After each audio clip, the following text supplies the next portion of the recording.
Les têtes de Sion, nouvelle émission, c'est parti. Eh bien bonjour à tous, heureux de vous retrouver aujourd'hui dans cette nouvelle émission des Têtes de Sion avec aujourd'hui un panel. C'est la deuxième fois qu'ils reviennent parce qu'ils ont été très très bons la première fois, hein. Ils ont envoyé les réponses, j'ai pas du tout eu besoin de les aider à part sur les 5 premières réponses sur les 5 que j'ai posées, mais sinon hein, on les avait pas aidés du tout, hein. Ils avaient tout trouvé tout de suite, donc on les a réinvités parce que c'était vraiment très sympa. Et alors je vais vous les présenter tout de suite et on va toujours de la droite vers la gauche, hein, comme aurait dit Louis de Funès, hein, dans un Rabbi Jacob. D'abord, il nous vient de la Chavaya et il a fait Salia de Paris. Monsieur Ilan Korchet est avec nous. Salut Ilan. Bonsoir à tous. Voilà, à sa gauche, son compère qui est guide. D'ailleurs, je sais pas, t'as déjà guidé pour la Chavaya pour Ilan. Est-ce que Ilan engage Michael Val? On n'a pas le droit de le dire, ça. Ça m'est arrivé. Ouais, d'accord. Michael Val est avec nous. Salut Michael. Voilà, à sa gauche et donc à ma droite, il avait été aussi pas mauvais hein, la première. Hein, c'était pas mal. Aujourd'hui, il va essayer de pousser un peu plus. Hein. Si, je crois. J'ai soufflé toutes les réponses à Michael. Ah, c'était ça. Voilà, c'est ça exactement. Donc c'est le souffleur du groupe qui est là. David Namias est avec nous. Salut David. Voilà, et donc à ma gauche on continue le tour, il avait déjà été, ça a été pas mal aussi à la première. Aujourd'hui on va parler un peu de Manitou avec mon beau-frère que je reçois pour la deuxième fois avec grand plaisir. David Cohen est là, salut David. Salut tout le monde. Bonsoir David. Voilà, bonjour. Et donc à sa gauche pour fermer le groupe, il nous vient, il a depuis longtemps en Israël, mais enfin il a habité au Luxembourg, voilà, il y a des juifs au Luxembourg, hein, voilà. Il y en a.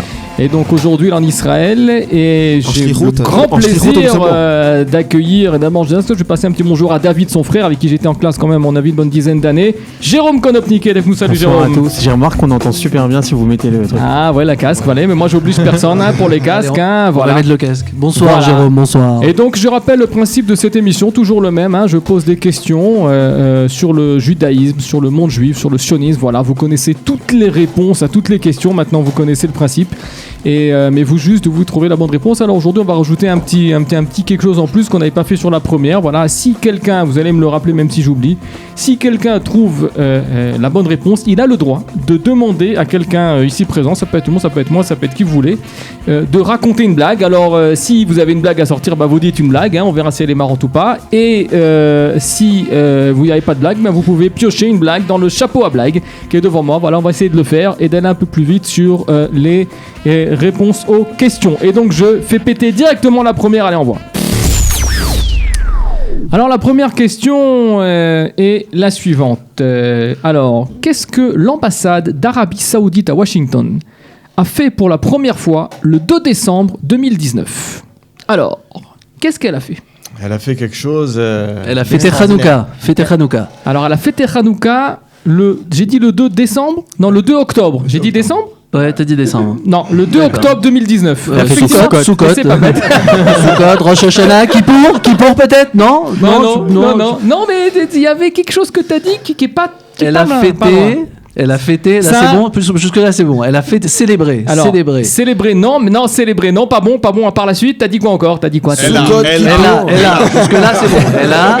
Elle a, c'est pas ça. Elle a fêté, qu'est-ce que j'ai dit ? Hanouka. Non, ça c'est pas bon. Elle a célébré Hanouka. Ça n'a pas un rapport avec qu'est-ce que j'ai dit ? T'as dit d'autres fêtes. C'est pas Gilles, c'est. T'as dit d'autres fêtes. Soukot. Kippour. Purim. Kippour. Pour qui ? Non, t'as dit autre chose. Rosh Hashanah. Un rapport avec Rosh Hashanah. Un rapport avec Rosh Hashanah. Elle a pas fêté Rosh Hashanah, mais elle a fait quoi ? Elle a fait quoi ? Elle a fait quoi ? T'es pas loin, hein ? Elle a fait quoi ? De la pomme avec du miel. Hein ? Ils ont offert des pommes avec du miel à tout le monde. Ils ont dit à l'ambassade d'Arabie Saoudite. En octobre, c'est le mois de la pomme dans le miel. C'est un rapport avec Rosh Hashanah, ça va. Qu'a fait l'ambassade d'Arabie Saoudite à Washington ? Atarat Nedarim peut-être. Elle a fait Atarat Nedarim. Elle a pas fait Atarat Nedarim, non ? Elle a envoyé des vœux de Shana Tova à des congressmen. Exactement. Bonne réponse de Jérôme Konopniki, tout à fait. Bravo. Passe décisive. C'est le site d'actualité juive la qui mettre. relaye la chaîne américaine NBC News pour nous informer que l'ambassade d'Arabie Saoudite aux États-Unis a adressé ses vœux aux juifs américains pour Rosh Hashanah. C'est la première fois dans l'histoire que l'ambassade saoudienne envoie un tel message aux juifs vivant aux États-Unis. Quelques jours auparavant, Israël avait officiellement félicité l'Arabie Saoudite. Voilà, vous voyez les vœux de l'ambassade à l'occasion d'une fête nationale, donc en souhaitant à son peuple paix et sécurité. L'État israélien s'est d'ailleurs rapproché de l'Arabie Saoudite face à la menace commune de l'Iran. Néanmoins, les démonstrations publiques de fraternité par les voies diplomatiques officielles entre les deux pays restent extrêmement rares. Voilà, donc vous voyez ces beaux vœux de Rosh Hashanah. Comme Effectivement, quoi l'Iran rapproche beaucoup de monde en fait. il y a la pomme et le miel, hein, il y a la grenade, il y a tout, Bien, voilà, c'est vrai. voilà, exactement, il faut le savoir. Donc oui, c'est bonne réponse de Jérôme, très bien, hein, qui a Alors- été, on avait dit passe décisif. Tu veux rajouter quelque chose? Non, je voulais que Ilan raconte une blague. Alors c'est Ilan, donc il raconte une blague. Alors Ilan, si t'as une blague, tu racontes une blague. Non, tu- là comme ça, là. tu fais pas le chapeau. Chapeau à blague, alors vas-y, chapeau à blague. Ce qui te vient à la tête tout de suite. Là, vas-y. Il a de la gueule le chapeau. C'est à qui le chapeau? Ah, le chapeau, c'est à moi. Il écoute les grosses C'est à toi le chapeau. Ah ouais, Alors vas-y. entre Alors, le- tire les, la lor- blague. les lorgnettes et le chapeau. Alors c'est parti. Alors c'est parti. Alors on écoute bien. hein. Rapproche-toi du micro. Alors attends, Alors, la lunette. Non. ah tu veux la lunette Non, comme non, moi? je rigole, Je te la donne mes Oh. lunettes. Alors Non mais vas-y, c'est bien. Hein. Moi j'aime beaucoup les lorgnettes. vas-y. En plus ça fait jeune, c'est top. Avec la... Merci. Alors un juif rentre de France. Un douanier l'interroge. Avez-vous quelque chose à déclarer? Non, rien. Et qu'est-ce que vous avez dans cette bouteille? De l'eau bénite de Lourdes. Le douanier ouvre la bouteille, mais c'est du cognac français. Ah bon, c'est un le juif? Mais c'est un miracle. Vous avez compris? Non, mais Lourdes. Ah, Lourdes, voilà. L'ordre miracle, d'accord, c'est ça qu'il fallait D'accord, comprendre. ok. Très bien, tu nous donnes le Pérou. Je la garde, je la garde. Ah, tu la gardes, en je la souvenir. garde. Tu la Ouais. gardes en souvenir. Je la garde, je vais la raconter à la Sina. Très bien. Eh bien, nous, on fait péter la question numéro 2. Allez. La question numéro 2 est la suivante. On retourne en Israël. Qu'est-ce qui coûtait entre 2000 et 2500 lire en Israël en 1949 Un billet de train. Alors, hein? Un billet de train. Non, monsieur. Un bonbon. Non, pas un bonbon. Quelque chose à manger? Non, pas à manger. C'est alimentaire, mangeur à Watson? Non, c'est pas alimentaire. le mètre carré à Tel Aviv. C'est pas très loin. Pas le mètre carré, mais. Un appartement à Tel Aviv. Oui, La location d'un appartement à Tel Un Aviv. appartement, combien 100 mètres carrés? Non, combien de pièces Un 2 pièces. Un 2 pièces, bonne réponse, allez, on va le donner. Bah oui, on va le donner. Il a dit 2 pièces. Il a fait tout le travail. Exactement. Une pièce, 2 pièces. Tout à fait, c'est toujours le site Israël Ayom qui nous informe que la vie chère à Tel Aviv n'était pas un fait nouveau. Dès 1949, les nouvelles rues et maisons de la ville étaient construites à un rythme soutenu, en rythme soutenu. Donc vous les voyez ces maisons donc en photographie, voilà. Et les prix des logements augmentaient à un rythme vertigineux. En l'espace de 2 ans, entre 1947 et 1949, les appartements ont augmenté en moyenne d'environ 125%. Un appartement de 2 pièces à Tel Aviv avec cuisine et toilette était vendu en 1949 entre 2000 et 2500 lire. Le salaire d'un ouvrier était alors de 50 à 75 lire par mois, tandis qu'un cadre supérieur gagnait 110 lire. Voilà, exactement. Donc vous voyez là sur la photo Kikar Dizengoff, voilà. Et on vous a fait aussi une petite vidéo voilà, de ce qu'on pouvait voir à Tel Aviv dans les années 30-40. Allez, on voit. Voilà, de la musique aussi. Non, c'est quand même moins cher qu'aujourd'hui. Je sais pas, je suis pas sûr parce que par rapport au salaire en fait c'est moins cher. ouais 2500 T'as déjà lire fait le calcul. sur un salaire De de tête. 75 livres ou 110 lire à mon Michael avis. Cacolu, ça. Voilà, exactement. Voilà ce qu'on pouvait voir à Tel Aviv à l'époque. En tout cas, c'est une bonne réponse de David Namias. Alors David Namias, il nous parle aujourd'hui d'une association qui s'appelle. Sroutorim. Alors vas-y.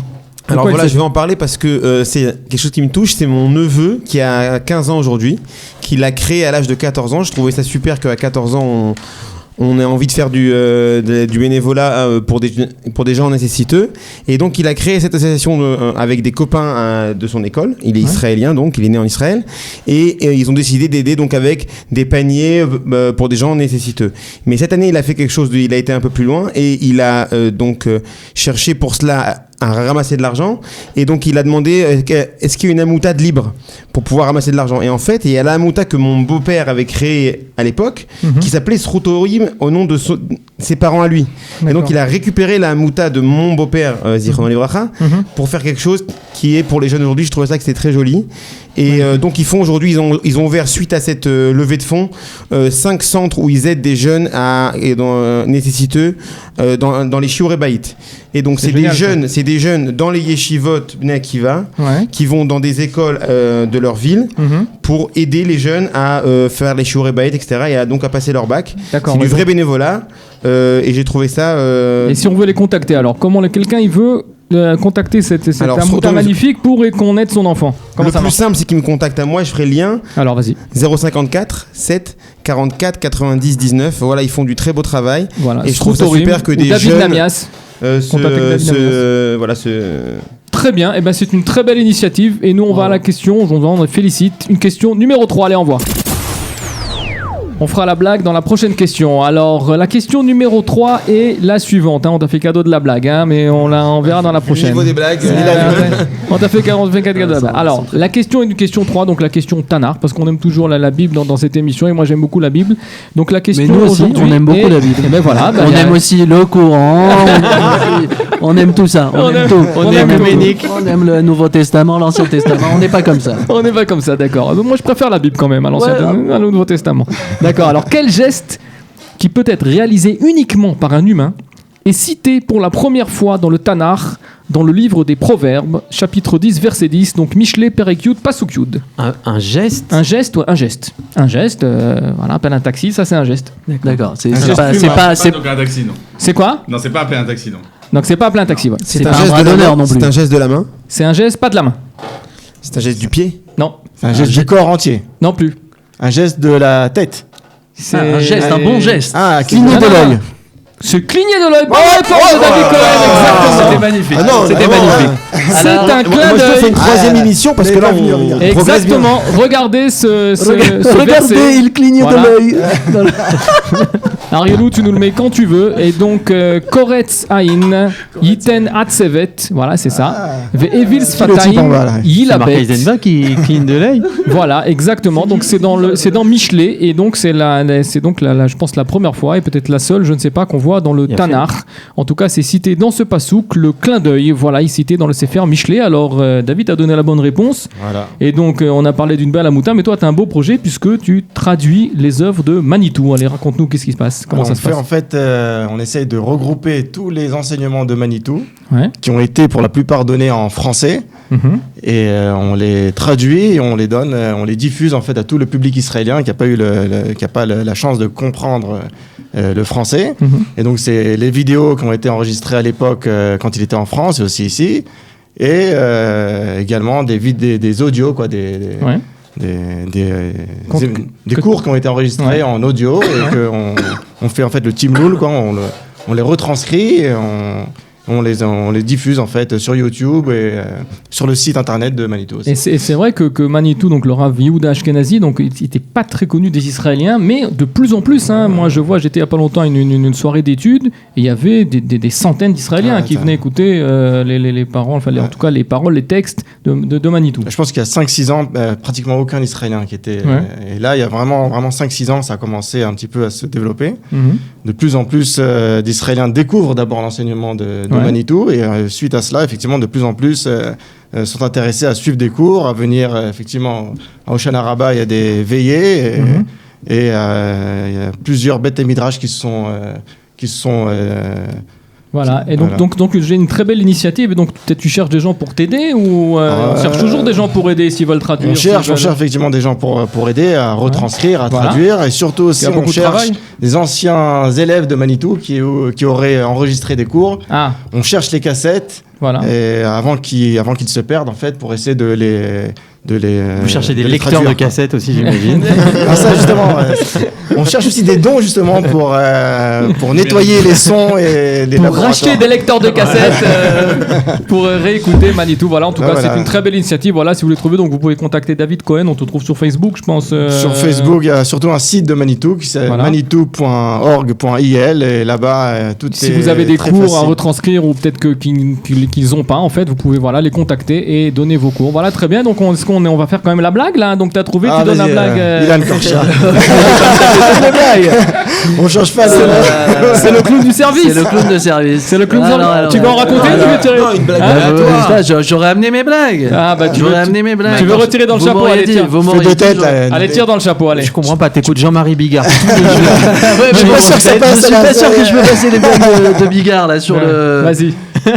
Alors. Ok, d'accord. Ok. C'est qui c'est qui c'est d'accord. C'est ton serviteur. Je pose pas. C'est moi qui choisis les blagues. D'accord. Alors un juif. Encore un juif. Un juif. Bon, ouais. C'est surtout des blagues juives, vous voyez. Ouais. Un juif pauvre et moche. Ouais. Certains diraient pléonasme. Bon. Alors un juif pauvre et moche vient dans une agence matrimoniale et dit: je voudrais me marier avec une fille jeune, riche, belle et intelligente. Quoi, une fille comme ça, si elle accepte de se marier avec vous, c'est qu'elle est complètement folle. Si elle est comme je l'ai dit, et folle en plus, c'est pas grave. Il manque un truc là. Non, c'est un type qui. Non, si elle est comme je l'ai dit, et folle en plus, c'est pas grave. C'est pas grave. C'est pas grave. D'accord, j'ai compris. C'est pas grave. C'est drôle. La blague, C'est très très drôle. C'est très drôle. D'accord. Merci. Allez, Bon, d'accord. Vous y réfléchirez après. En tout cas, on va à la question numéro 4. Allez, on voit. Alors la question numéro 4, c'est la question qui blitz, hein, vous l'avez déjà testé dans une autre émission. On parle d'une personnalité juive dont le nom vous est connu, je peux vous certifier. Et donc je dis uniquement des éléments de sa biographie et vous devez trouver le plus rapidement de qui il s'agit. Je réponds que par oui ou par non, vous me lancez des noms et je ne dis rien d'autre. On est prêt en régie, attention, top, c'est parti. Elle est née le 5 février 1878.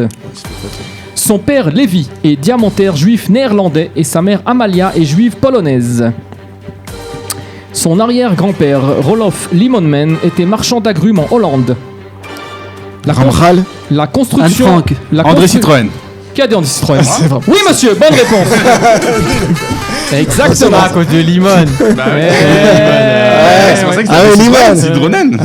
C'est André Citroën, bonne réponse de Michael Val. C'est quoi, Limon? Les autres indices étaient, elle est nommée directeur général.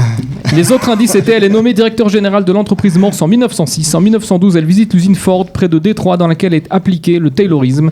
Elle fonde sa réputation et sa fortune dans la production d'engrenages. Elle est sollicitée par Skoda qui veut exploiter son brevet en Europe centrale. En 1917, le gouvernement la charge de réorganiser le ravitaillement de l'industrie et de l'armement. Elle fut présidente de la chambre syndicale de l'automobile et des industries. En 1919, elle annonce à la presse son intention de produire une automobile en série qui coûtera 7250 francs, soit près de la moitié de la voiture la moins chère du marché. En 1933, elle dévoile au grand public la célèbre traction avant.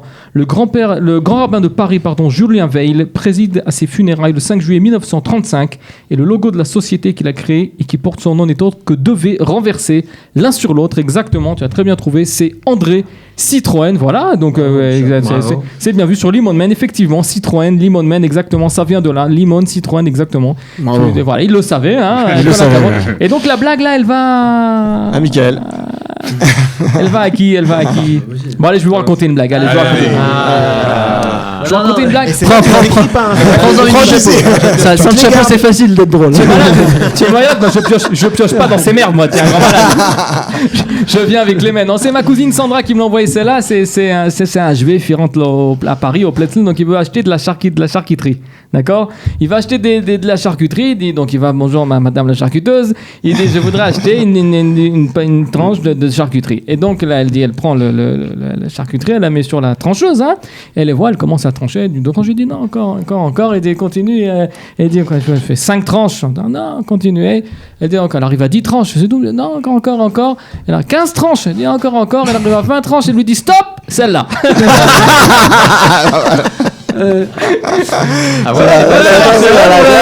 C'est pas une blague que tu veux l'écrire. La prochaine, tu l'écris. Tu veux que je l'écris? Ah bah oui, sinon venez avec vos blagues. Après, fallait nous dire. Très bien, et bien donc celle-là, elle a peut-être mieux marché, je sais pas, on verra. Et on en va à la question numéro 5. Allez, dernière question. Bien.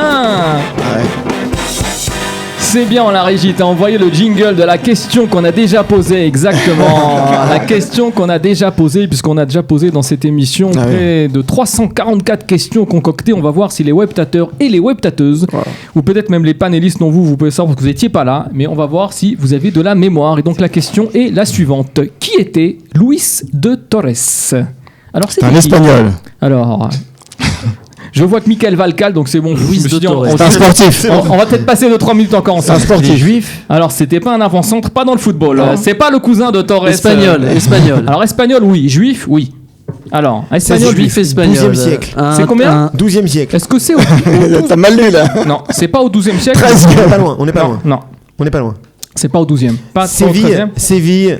Est-ce que tu veux savoir s'il habitait à Séville? Ouais, Non, est-ce qu'il jouait au FC Séville? Est-ce Est-ce joue au qu'il est FC connu Séville? sous un autre nom? Non, Non. il est pas connu sous un autre nom. Un poète.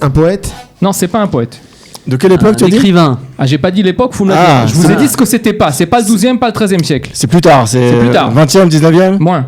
18. Non, Un juif. c'est un juif. Et que des juifs 16e ici. siècle. Moins. 15e alors. C'est au 15e siècle. Alors, putain, Les 15e discussions des Juifs d'Espagne, c'est en Ah, 15e. ouais. 492. Ouais, C'était voilà. le chef de la communauté quand les Juifs ont été expulsés, un truc comme Non, ça. c'est non, pas expulsé. Premier à être expulsé. Il a été, il a participé à une, il a participé à Ah. comment ça s'appelle quand on faisait Une disputation. Ah oui, disputation. Non. Une disputation. Une disputation. Une disputation. Non, non, Ah, non. Il entre la a, Ramban et. Non, mais- Il a participé à. il a participé à un truc beaucoup plus connu, 1492. Il Ah, la découverte d'Amérique, il est avec Christophe Alors, Colomb. il est avec Christophe Colomb, mais il est quoi avec Christophe Colomb? C'est ça que C'est je le veux dire. capitaine du bateau. Il est vigie. Non, non, il est pas vigie. Il est le. L'aumônier. Non, Non, il est pas l'aumônier. Alors, il est dans l'équipe de Christophe Colomb, mais il fait quoi? Il est le black qui voit les Gaulois arriver de loin. Ça, c'est pas lui. Il est pas, en tout cas, je crois pas qu'il est black. Hein. Il est responsable des cartes. Non, pas des cartes. Ah, il a. Navigateur. Il est pas navigateur. Regarde, il a un job. Il est à la barre. canonnier, il tire au Il est canon. sur le bateau. Il est sur le bateau. Il a un job, il est pas cuistot. Il Médecin, il est médecin. Il a un job qui a un lien avec l'un d'entre vous aujourd'hui. C'est tout à fait par Il est hasard. ingénieur. Non. Il est traducteur. Ah, Il est- je sais. Une seconde. Il est. Ça veut dire quoi, Traducteur. ça veut dire quoi traducteur? C'est-à-dire, Il il est est. scribe. Guide. Il est guide. Il est pas traducteur, mais aussi Il est s'appelle- comptable. Il est comptable. Il est banquier. Hein, il est Il est interprète. interprète. Oui, on va vous la donner. Ouais. Exactement. Tout à fait.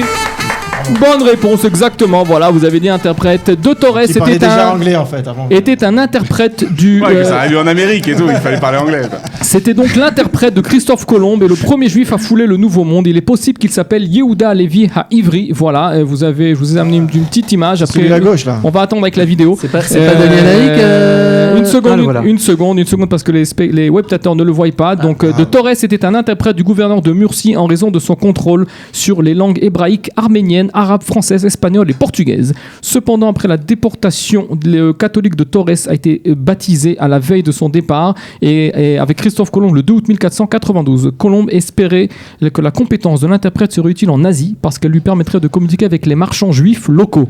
Il s'est également joint à la délégation pour parler en araméen et en hébreu avec les descendants des 10 tribus au cas où il les rencontrerait. Quand Christophe Colomb repart en Espagne le 4 janvier 1493, De Torres est parmi les 39 personnes qui séjournent à la Navidad dans la ville d'Hispaniola. De nombreuses légendes sont attribuées à la synagogue et nommées d'après son nom dans les Bahamas. Voilà exactement, donc on a vu Et cette très belle photo. c'est un ancêtre de Frédéric Torres, le responsable du club de tennis de Blonville. Ah, Si, tu voilà. en Normandie, donc tu t'as l'air de savoir. Frédéric Torres. Mais alors pourquoi tu l'as pas dit tout de suite? Ça m'est pas venu. Ça m'est pas venu. Bah, c'est dommage, hein, t'aurais pu le dire pas tout de venu, suite, ça aurait fait. Je sais que c'est l'ancêtre du. Et on aurait gagné une blague. Voilà, exactement. Eh Donc oui. on avait, pour vous parler quand même de Christophe Colomb, voilà, et de ça, je vais demander on a à Radio Calita l'équivalent de Stone et Chardin, hein, qui sont toujours là le matin. Oui, effectivement, t'as reconnu ton cousin Daniel Haïk, tout à fait. Voilà, envoie-nous leur paralysement de ça. Voilà. Christophe Colomb était-il un juif secret? Était-il un Écoutez. marin? Alors il faut repartir un tout petit peu en arrière, se rappeler des événements historiques de ces derniers mois en Espagne. Donc Christophe Colomb est envoyé par la pas lié couronne. avec Gérard Collomb, ancien ministre de l'Intérieur français. Non. Pardon. Bravo Daniel, petite blague ce matin, vous êtes en D'accord. forme. Ce que j'étais en train de dire, c'est que donc les Espagnols, la Excusez-moi de vous couronne. avoir troublé. Voilà, la couronne espagnole est celle qui finance donc le voyage de Christophe Colomb. Christophe Colomb qui fait partie donc de ces conquistadors, même si au départ il n'est pas un conquistador, il est censé arriver Était-il juif à l'Inde. en passant par un autre chemin. Voilà, donc on remercie Daniel, Aïk et Eliana, voilà, qui vous ont essayé de vous expliquer ce que Christophe Colomb était juif. Et effectivement, Christophe Colomb, je ne pense pas, n'est ni en famille avec Gérard Collomb, ministre de l'Intérieur, et ni en famille avec le patron du tennis à Blonville. Et Torres n'est, enfin non, voilà, donc c'est pas ça. Ni Torres ni lui, voilà. Mais enfin voilà, vous avez trouvé toutes les réponses aujourd'hui, voilà. Très bien, je vous félicite. Surtout moi, hein. Voilà, exactement. Eh bien, messieurs, dames, enfin toujours messieurs d'ailleurs, je remercie les webtateurs, les webtatos de nous avoir suivis aujourd'hui. Cette émission est maintenant terminée. Voilà, je remercie les excellents panélistes du jour. Ilan Korchia, de la droite vers la gauche toujours, qui est avec nous aujourd'hui. Michael Val aussi nous a fait plaisir de venir. David Namias qui nous a parlé de Srutorim, voilà. Et donc à ma gauche, David Cohen était avec nous aussi. Et pour finir, l'excellent Jérôme Konopniki, voilà. À bientôt, salut à tous, bye. Cette émission produite par Chichi Berna, bye.